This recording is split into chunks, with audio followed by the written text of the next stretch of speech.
Namaste friends, welcome to BioStudies. This video is the part 7 of the living world.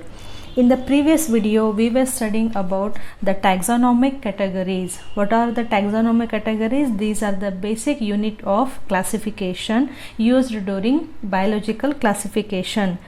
Taxonomic categories, we have studied two types, that is obligate categories and intermediate categories. Obligate categories are 7, which are those: kingdom, phylum, class, order, family, genus and species.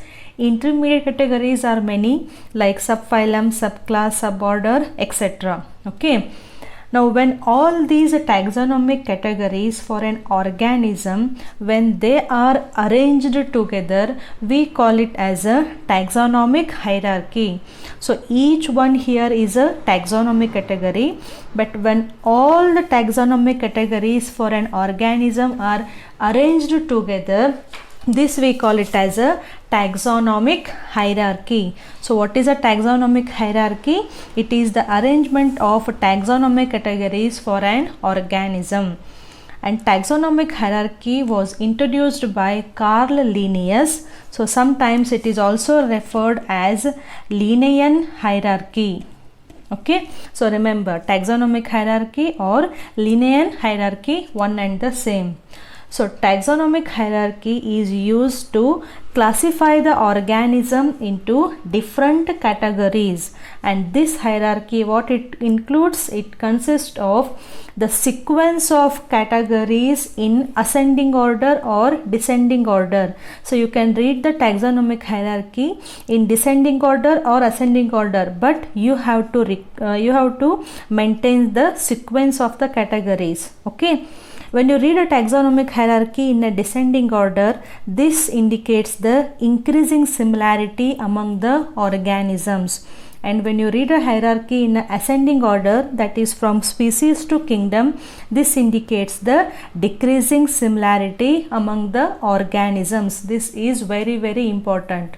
Okay, so remember, taxonomic hierarchy or Linnaean hierarchy.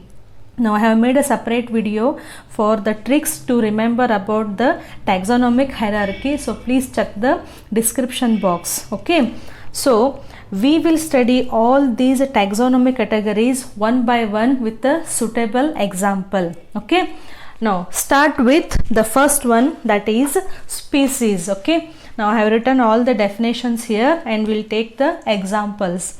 Now we'll start with the species. So we are reading the taxonomic hierarchy in an ascending order, that is from species to kingdom. So first we will take the species. Okay, now what is a species? What is this category? This is the basic taxonomic category. So species is the smallest taxonomic category. These categories are also referred as ranks. Okay, so what you can say here, species is the lowest rank, kingdom is the highest rank. Okay, don't get confused. Now species is the lowest rank in the taxonomic hierarchy.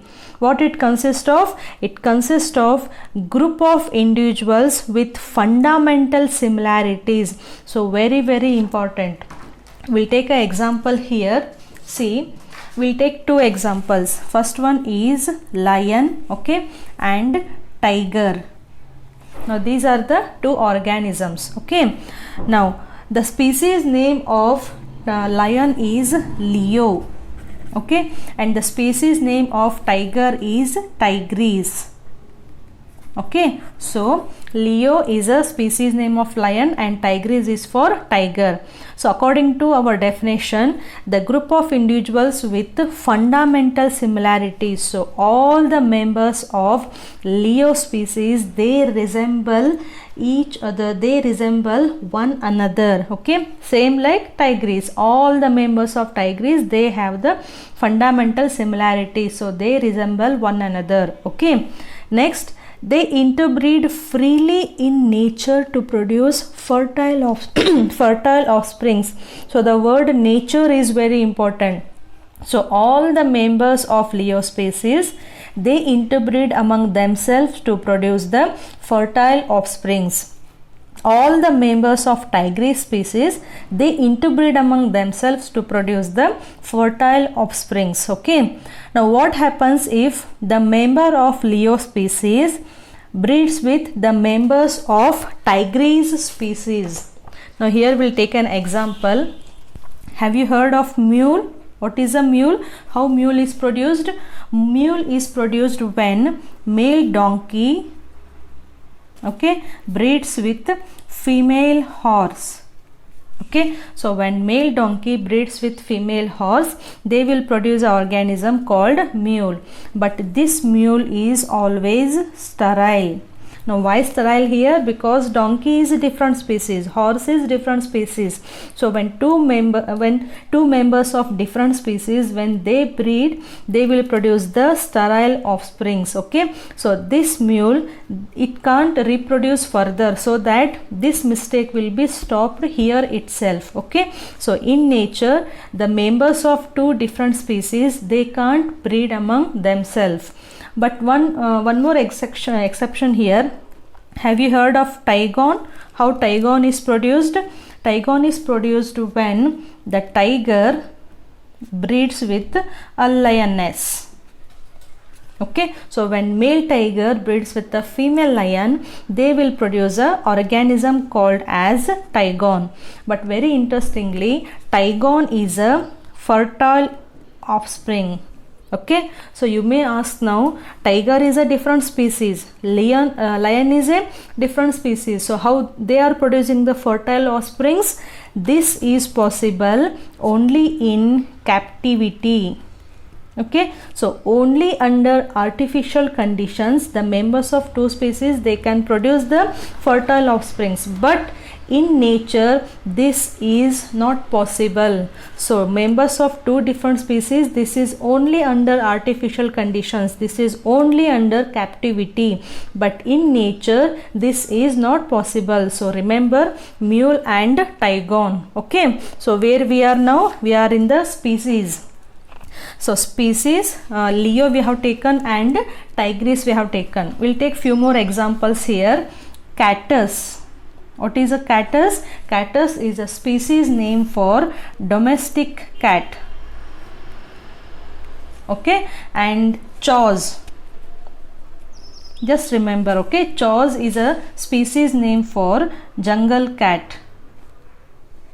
So we have taken 4 species here: Leo, tigris, catus and chaws. So all the members of Leo, they are similar to each other. Tigris, they are similar to each other. Catus, they resemble one another, and chaws, they resemble one another, and they can interbreed among themselves to produce the fertile offsprings. So this is the species here. And one more very important point here is, all the members of these species, they have a similar genetic setup. Very important. So why they are kept under different species here? First one is, they appear very differently.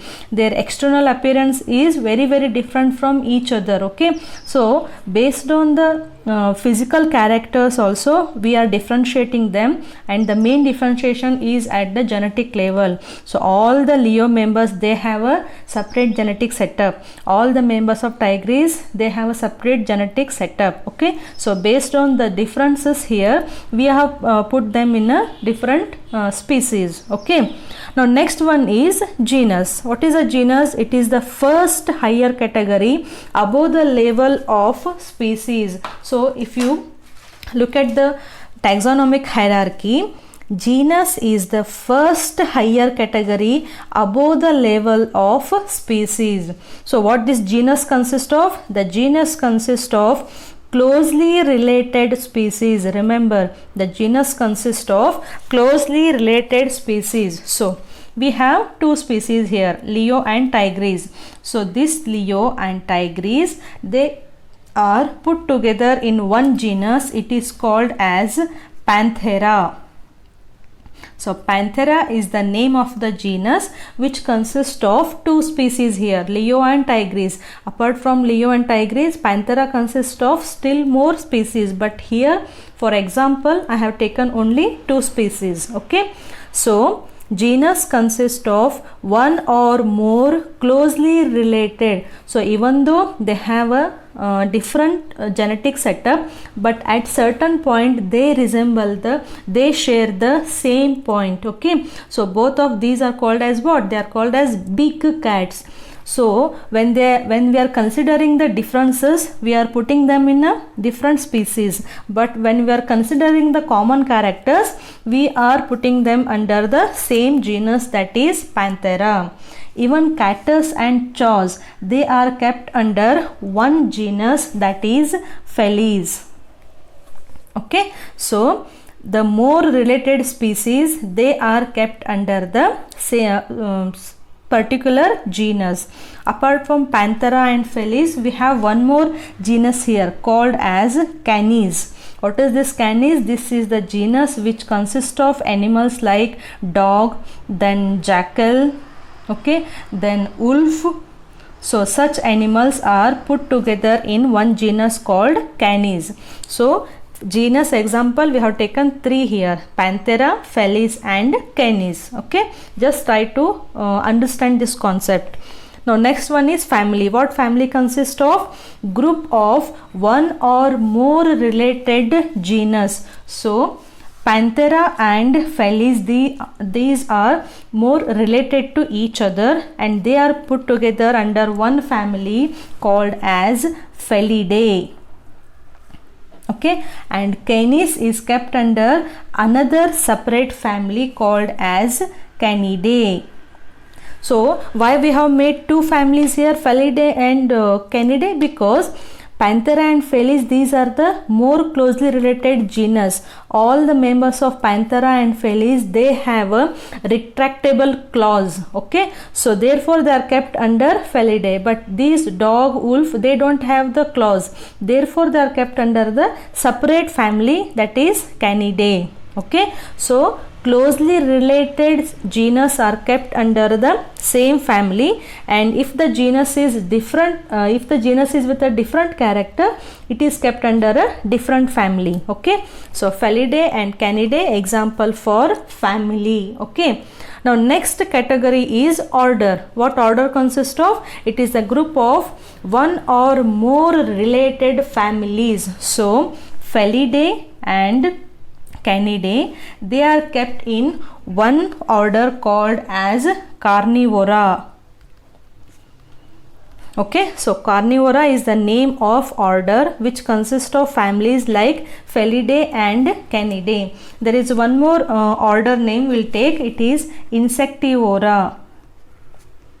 Okay, so Insectivora, all the animals which are insect eating, they comes under the order Insectivora. Okay, so we have two examples here, order Carnivora and order Insectivora. See, at the family level, at this level, we have kept Felidae and Canidae different because the characters we are considering at this level, they are not similar, but the character which we are considering at order, this is the character for both Felidae and Canidae. So when the organisms, they have a similar characters, that point we'll consider them in a single group. But when we take a characters which are not seen in all the organisms, then we try to differentiate them. Okay, now see here, Carnivora is one order with the different characters, then Insectivora is one more order with the different characters. Okay,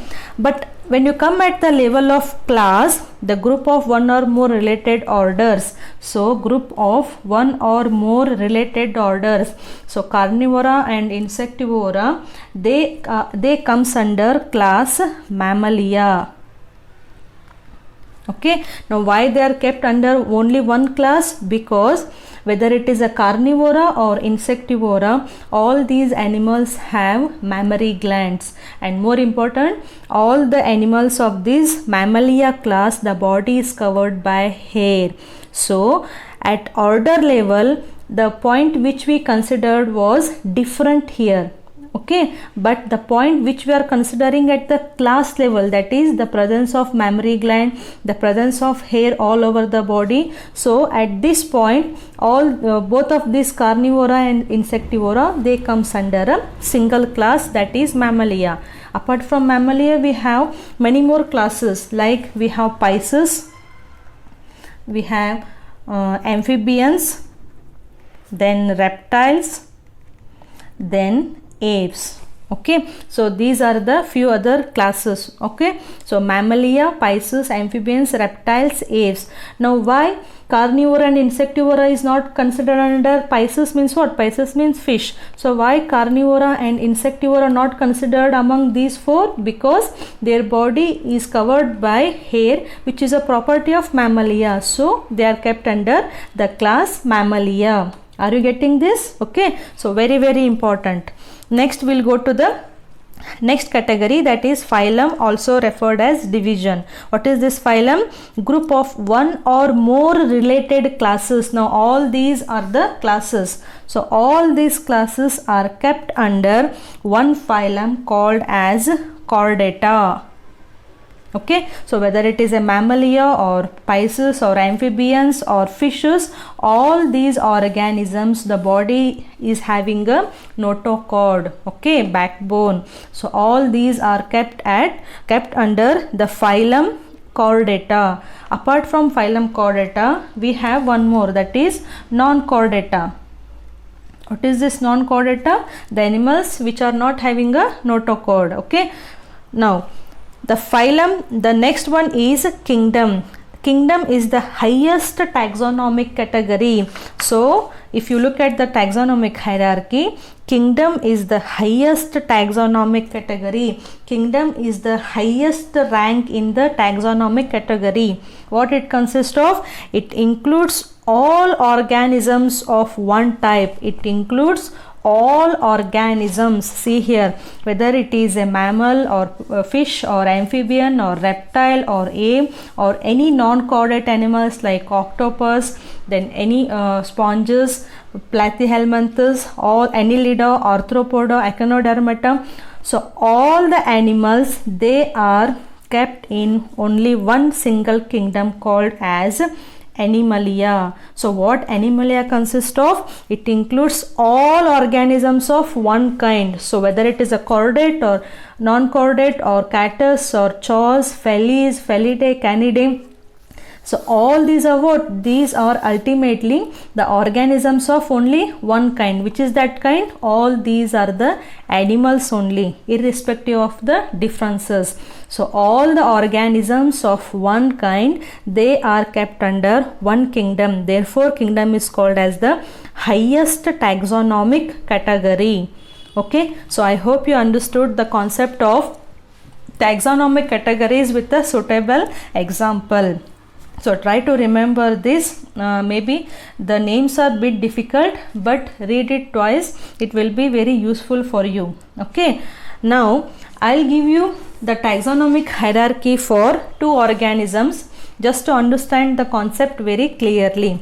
Now see here, taxonomic hierarchy for man and taxonomic hierarchy for mango. See, what are these? These are the taxonomic categories: kingdom, phylum, class, order, family, genus, species. Man belongs to kingdom Animalia, phylum Chordata, class Mammalia, order Primata, family Hominidae, genus Homo, and species Sapien. So scientific name of man is Homo sapien. So classification of mango: kingdom Plantae, phylum Angiospermae, class Dicotyledonnae, order Sapindales, family Anacardiaceae, genus Mangifera, and species Indica. So scientific name of mango is Mangifera indica. Now one point is very, very important here. See, all these are what? These are the categories. But the group of animals that occupy a particular category, we call it as a taxa. So what do you mean by taxa? Taxa, also referred as plural taxon. So what is a taxon? It is the group of individuals that occupy a particular rank or particular category. Kingdom is a category. Animalia is one taxa. Phylum is one category, okay, but Chordata is one taxon, plural taxon. Okay, so whatever we have written on this side, these are the categories, and whatever we have written here, the group of organisms, these we refer it as a taxon. Remember, okay, categories and taxon. So this is all about the concept of taxonomic hierarchy introduced by Carolus Linnaeus. Okay, so I hope you remember, you can understand the concept of taxonomic hierarchy with this video. And in the next video, which is very important, it is about the tips and tricks for the taxonomic hierarchy. So this video will definitely help you to crack any question in the entrance exam. Okay, thank you for watching.